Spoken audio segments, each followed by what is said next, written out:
ನಾವಿಲ್ಲೇ ಕುತ್ಕೋತೇವ್ರಿ ಬಾಜಿ ಮಾರಲಿಕ್ಕೆ. ಇಲ್ಲೇ ಎಲ್ಲ ಜನ ಆಜು ಬಾಜು ಜನ ಎಲ್ಲರೂ ಬಂದ ಇಲ್ಲಿ ಕಸ ಚೆಲ್ತಾ ಇದ್ದಾರೆ.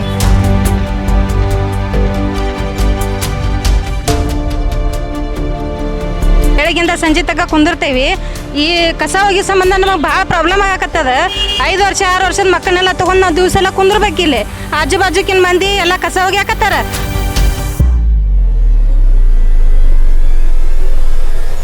दो बच्चे हैं और हम बच्चे लेकर यहाँ पे रोड के ऊपर सब्जी बेचते हैं. इधर बहुत त्रास होता है, मच्छर काटते हैं और बास भी बहुत आता है.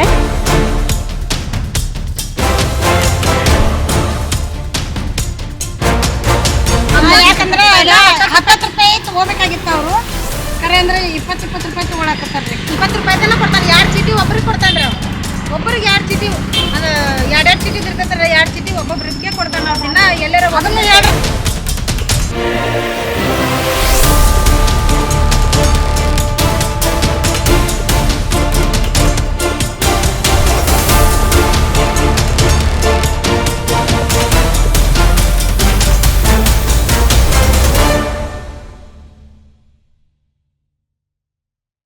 बेळगावात कचऱ्याची समस्या काही नवीन नाही.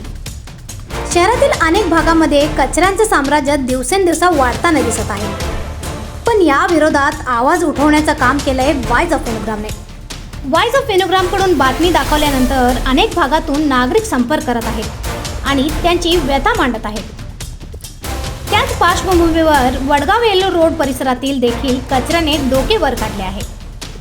भाजी विक्रेते त्यांच्या लहान मुलांसोबत दुर्गंधीयुक्त परिसरात बसतात. त्यांनी आपल्या वेदना मांडल्या. ಹಲೋ ರೀ ಮೇಡಮ್ಮ, ನಾವಿಲ್ಲೇ ಕುತ್ಕೋತೇವ್ರಿ ಬಾಜಿ ಮಾರಲಿಕ್ಕೆ. ಇಲ್ಲೇ ಎಲ್ಲ ಜನ ಆಜು ಬಾಜು ಜನ ಎಲ್ಲರೂ ಬಂದ ಇಲ್ಲಿ ಕಸ ಚೆಲ್ತಾ ಇದ್ದಾರೆ. ಅದ್ರ ಬಗ್ಗೆ ನೀವು ಎಚ್ಚರ ವಹಿಸ್ಬೇಕು. ಅದ್ರ ಬಗ್ಗೆ ನಿವಾರಣೆ ಮಾಡಬೇಕು. ಈಗ ಇಲ್ಲಿ ಭಾಳ ಅಂದ್ರೆ ಭಾಳ ತ್ರಾಸ ಆಗತ್ತೈತ್ರಿ. ನಾವು ಎಲ್ಲರಿಗೂ ಹೇಳಿ ಭಾಳ ಸಾಕಾಗ್ಯದ ನಮಗೆ. ನಮ್ಮ ಮಕ್ಕಳೆಲ್ಲ ಸಣ್ಣ ಕೆಲಸ ಮಾಡ್ಲ ಕುಂಡ್ರತಾವು, ಆಡ್ತಾವು, ನಿಲ್ತಾವು. ಅವ್ರಿಗೂ ತ್ರಾಸ ಆಗತ್ತೈತಿ. ನಮ್ಮ ಬಾಜಿ ಮಾಡೋಕ್ಕೂ ತ್ರಾಸ ಆಕತಿ. ನಾವು ಬಂದು ಹೊಡ್ಕೊಂಡು ಕುಂಡ್ರಬೇಕಾದ್ರೆ ನಮ್ಗೆ ಎಷ್ಟು ತ್ರಾಸ ಆಕತ್ತೋ ನಮ್ಗೆ ಗೊತ್ತಿಲ್ಲ. ಎಷ್ಟು ಹೇಳಿರೋ ಜನ ಕೇಳವಲ್ರು.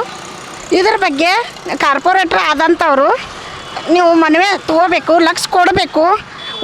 ಏನೋ ಒಂದು ಎಚ್ಚರ ವಹಿಸಿ ಇಲ್ಲಿ ಕಸ ಒಗಿದಂಗೆ ನೋಡ್ಕೋಬೇಕ್ರಿ ಮೇಡಮ್ಮ. ಒಂದು ಕ್ಯಾಮ್ರಾ ಅನ್ನೋದೊಂದು ಕುಂಡ್ರಸ್ರಿ. ಲಕ್ಷ ಕೊಟ್ಟು ನಮ್ಮ ಬಗ್ಗೆ ದಯೆ ತೋರಿ. ನಾವು ದುಡ್ಕೊಂಡು ತಿನ್ನಕ್ಕೆ ಚಲೋ ಆಗ್ತದೆ. ನಾವು ಇಲ್ಲೇ ಎಲ್ಲರೂ ಭಾಜಿ ಮಾರಕ್ಕೆ ಕುಂದಿರ್ತೇವ್ರಿ. ಇಲ್ಲಿ ದಿನ ಬೆಳಗಿಂದ ಸಂಜೆ ತನಕ ಕುಂದಿರ್ತೇವಿ. ಈ ಕಸ ಹೋಗಿ ಸಂಬಂಧ ನಮಗೆ ಭಾಳ ಪ್ರಾಬ್ಲಮ್ ಆಗಕತ್ತದ. 5 ವರ್ಷ 6 ವರ್ಷದ ಮಕ್ಕಳನ್ನೆಲ್ಲ ತೊಗೊಂಡು ನಾವು ದಿವಸ ಎಲ್ಲ ಕುಂದಿರ್ಬೇಕಿಲ್ಲಿ. ಆಜು ಬಾಜುಕಿನ ಮಂದಿ ಎಲ್ಲ ಕಸ ಹೋಗಿ ಹಾಕತ್ತಾರ. ಮತ್ತು ಇಲ್ಲಿ ಒಂದು ಕ್ಯಾಮ್ರಾ ದಯವಿಟ್ಟು ಕುಂದಿರ್ಸಿದ್ರೆ ನಾವು ಭಾಳ ಚಲೋ ಆಗ್ತದೆ. ಇಲ್ಲಿ ನೋಡಿರಿ, ನಾವು ಬಿಸಿಲಾಗಿ ನಮ್ಮನೆ ಕುಂದಿರ್ಬೇಕು. ಮತ್ತು ಅಲ್ಲೇ ಬಾಜು ಇಲ್ಲೇ ನೋಡಿರಿ, ಇಲ್ಲೇ ಬಾಜುಕನ ಐತಿ ಕಸ. ನೀವು ಭಾಳ ದಯವಿಟ್ಟು ಇಲ್ಲಿ ಒಂದು ವ್ಯವಸ್ಥೆ ಮಾಡಬೇಕು. ನಮ್ಮ ಮನವಿ ಐತಿ. ಭಾಳ ವ್ಯವಸ್ಥೆ ಚಲೋ ಮಾಡಿರಿ. ನಮಗೆ ಒಂದು ಸ್ವಲ್ಪ ಇಲ್ಲಿ ರೋಡ್ ಮೇಲೆ ಕುಂತ್ಕೊಂಡು ನಾವು ಕೆಲಸ ಮಾಡೋರು ಒಂದಿಟ್ಟು ನಮ್ಮಿಂದ ದಯ ತೋರಿ. ದುಡ್ಕೊಂಡು ತಿನ್ನೋರು ನಾವು, ಭಾಜಿ ಮಾರೋರು ನಾವು. ಒಂದು ಸ್ವಲ್ಪ ಲಕ್ಷ್ಯ ಕೊಡ್ರಿ ಅಂತ ನಾವು ನಿಮ್ಮಂತಕ್ಕೆ ಭಾಳ ಮನವಿ ಮಾಡ್ಕೊಳಕತ್ತೇವಿ. ಸಣ್ಣ ಮಕ್ಕಳ ಕರ್ಕೊಂಡು ಮಾಡೋದೈತಿ. ಸ್ವಲ್ಪ ಲಕ್ಷ್ಯ ಕೊಡ್ರಿ, ಇಷ್ಟ ನಾವು ಕೇಳೋದು. ಆಜು ಬಾಜು ಮಂದಿನೂ ಸ್ವಲ್ಪ ವಿಚಾರ ಮಾಡಿರಿ. ಒಗಿರಿ, ಎಲ್ಲಿ ಒಗಿಬೇಕು ಎಲ್ಲಿ ಒಗಿಬಾರ್ದು ಅನ್ನೋದು ಒಂದಿಟ್ಟು ತಿಳ್ಕೊರಿ. ಆಮೇಲೆ ನೀವು ಒಂದು ಸ್ವಲ್ಪ ಇದನ್ನು ಮಾಡಿರಿ. ನಿಮ್ಮ ಮನ್ಯಾಗೂ ನೀವು ಸಣ್ಣ ಮಕ್ಕಳ ಕರ್ಕೊಂಡು ಇರ್ತೀರಿ. ಇದು ರೋಗ ರುಜಿ ಅನ್ನೋದು ಎಲ್ಲರಿಗೆ ಹರಡ್ತದೆ. ಮಳೆಗಾಲ ಚಾಲು ಆಗೋದೈತಿ. ಒಂದು ಸ್ವಲ್ಪ ವಿಚಾರ ಮಾಡಿರಿ, ಒಗಿರಿ. ಗಾಡಿ ಬರ್ತಾವು, ಗಲ್ಲಿ ಗಾಡ್ಯಾಗ ಒಗಿರಿ. ಅದು ಬರ್ತೈತಿ ಬರೋದಿಲ್ಲ. ಒಂದು ಸ್ವಲ್ಪ ಲಕ್ಷ ನೋಡಿ ನೀವು ಎಲ್ಲಿ ಕಸ ಒಗಿಬೇಕು ಮಂದಿ ಇಲ್ದಲ್ಲಿ ಒಂದು ಸ್ವಲ್ಪ ಒಗಿಯುತ್ತೆ ಬರ್ರಿ. ಇಲ್ಲೇ ಭಾಜಿ ಮಾರು ಅಲ್ಲಿ ಒಗಿಬಾರ್ದು. ಇಲ್ಲಿದ ಭಾಜಿ ನೀವು ತೊಗೊಂಡು ಹೋಗಿ ತಿಂತೀರಿ. ಮತ್ತು ನಿಮ್ಗೆ ರೋಗ ರುಚಿ ಅನ್ನೋದು ನಿಮ್ಗಲ್ದ ನಿಮ್ಮ ಮಕ್ಕಳಿಗೆ ಹರಡ್ತೈತೆ. ಅದು ವಿಚಾರ ಮಾಡಿರಿ, ಒಗಿರಿ. ಇದಷ್ಟೇ ನಮ್ಮದು ದಯವಿಟ್ಟು ನಮ್ಮದು ಮನವಿ ಐತಿದು. ನೀವು ಒಂದು ಸ್ವಲ್ಪ ಲಕ್ಷ್ಯ ಕೊಡ್ರಿ ಮೇಡಮ್ ಅವರು ಅಂತೇಳಿ ನಾನು ಇಷ್ಟ 2 ಮಾತನ್ನು ಮುಗಿಸ್ತೇನೆ ರೀ. ಇಲ್ಲ, ಎಲ್ಲರೂ ಕಸ ಒಗ್ಯಾತಾರೆ. ಒಗಿದ ಕೂಡಲೇ ಎಲ್ಲ ಗುಂಗಾಡು ನಮ್ಮ ಕಡಿಯಾತಾರೆ. ಎಲ್ಲ ಗಟ್ರ ಒಳಗೂ ಒಗ್ಯಾತಾರೆ. ಹಂಗೆ ಮತ್ತು ಏನು ನೋಡವಲ್ರಿ, ರಾತ್ರಿ 6 ಗಂಟೆಗೆ 5 ಗಂಟೆಗೆ ಒಗ್ಯಾತಾರೆ. ಅವ್ರು ಹೇಳಿ ಕ್ಯಾಶ್ ಹೊಡೆ, ನೀವು ತಿಳಿಸಿ ಕ್ಯಾಶಿ ಇದನ್ನು ಮಾಡಿರಿ ಅಷ್ಟು. हाँ मैडम, हेलो. हम कचरा बोलते तो आदमी फेंकते हैं और हमारे छोटे छोटे बच्चे हैं. हम कचरा यहाँ पे नहीं फेंकने देंगे और लोग को समझाना चाहिए. और बाद में हमारा 2 बच्चे हैं और हम बच्चे लेकर यहाँ पे रोड के ऊपर सब्जी बेचते हैं. इधर बहुत त्रास होता है, मच्छर काटते हैं और बास भी बहुत आता है. गाड्या येतात पण कचरा आमच्या समोर टाकला जातो. कचरा गाडीत न टाकता आनंदनगरच्या कोपऱ्यावर फेकला जातो. ही फक्त वडगावची नव्हे तर अनगोळ रोड, ओमकार नगर या भागांनाही ही समस्या पोखरत आहे. उन्हाळ्यात दुर्गंधीमध्ये रोगराईच्या सावटात जनता जगतोय आणि प्रशासन मात्र गप्प आहे.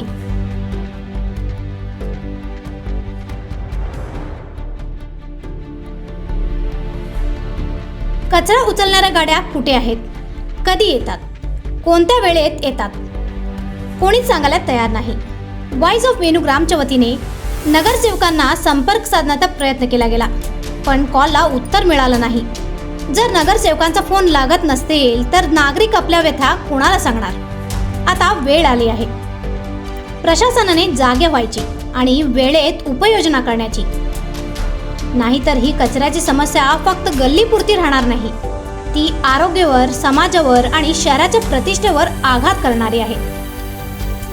Bureau report, voice of Venugram, Belgaum.